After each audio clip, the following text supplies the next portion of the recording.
नासिर नसीराबाद में कौमी अवामी तहरीक की सदत धारी आबादकारी वफाक की ज़ातिन खिलाफ एहतजाजी मुज़ाहिरो कियो वियो आहे। धारी आबादकारी पानी खोटे वफाक की ज़ातिन खिलाफ धरणो है वियो।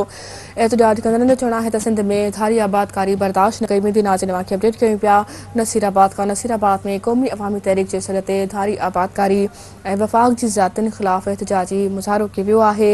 नसीराबाद में कौमी अवामी तहरीक जे सदत धारी आबादकारी ऐं वफाक जी ज़ातिन खिलाफ एहतजाजी मुज़ाहिरो कयो वियो आहे। नाज़रीन खे ॿुधाईंदा रहूं धारी आबादकारी पाणी खोटे वफाक जी ज़ातिन खिलाफ़ धरणो हंयो वियो आहे। नाज़रीन खे ॿुधाईंदा हलूं त एहतजाज कंदड़नि जो चवणु आहे त सिंध में धारी आबादकारी बर्दाश्त न कई वेंदी। नसीराबाद में कौमी अवामी तहरीक जे सदत धारी आबादकारी वफाक जी ज़ातिन खिलाफ़ एहतजाजी मुज़ाहिरो कियो वियो आहे। धारी आबादकारी पाणी खोट ऐं वफाक जी ज़ातिन खिलाफ़ धरणो हंयो वियो। एहतजाज कंदड़नि जो चवणु आहे त पाणीअ में सिंध में पाणी जी खोट आहे ऐं सिंध में धारी आबादकारी बर्दाश्त न कई वेंदी। धारी आबादकारी पाणी खोट ऐं वफाक जी ज़ातिन खिलाफ़ धरणो हंयो वियो आहे। नसीराबाद में कौमी अवामी तहरीक जे सदत धारी आबादकारी वफाक जी ज़ातिन खिलाफ़ एहतजाजी मुज़ाहिरो कियो वियो आहे। इन हवाले से तफ़सील ॼाणण लाइ राब्तो कयो आहे SNTV न्यूज़ रिपोर्टर अल्लाह बख्श कुरैशी सां। जी अल्लाह बख्श, अपडेट कजो इन हवाले सां एहतजाज कंदड़नि जो छा चवणु आहे?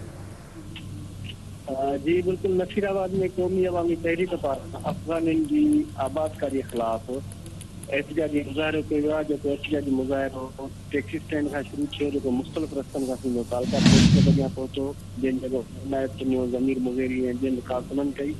इन मौक़े ते ख़िताब कंदे चयो त अफ़गाननि जी जेका सिंध में यलगार आहे उहा असां क़बूल न कंदा आहियूं। इहो सिंध हुकूमत जो गैर क़ानूनी ऐं गैर आइनी अमल आहे ऐं अफ़गाननि जे अचण सां सिंधी बेरोज़गार थींदा। जेका सिंध हुकूमत ॿोॾि जे सतायल घर रहण लाइ ॾियण लाइ तयारु न हुई ऐं उहा सिंध हुकूमत अॼु 30,000 घर ख़ाली करे, फ्लैट ख़ाली करे ऐं अफ़गाननि जे हवाले थी करे। हिन मां इहो सिधो सो असांखे हिकिड़ो न्यापो थो मिले त सिंध हुकूमत किथे पासे बीठी आहे ऐं हुननि चयो त अफ़गाननि खे जेकॾहिं सिंध में आबाद कयो त सिंधी अॻिते में तब्दील थी वेंदा ऐं सिंधी माण्हुनि जे लाइ मुआशी मसइला पैदा थींदा। हुननि मुतालबो कयो त सिंध में अफ़गाननि जी जेका आबादकारी कई थी वञे उहा बिना देर ख़तमु कई वञे ऐं अफ़गाननि खे वापसि पंहिंजे अफ़गानिस्तान मोकिलियो वञे। जी ठीकु आहे, वॾी महिरबानी अव्हां जी।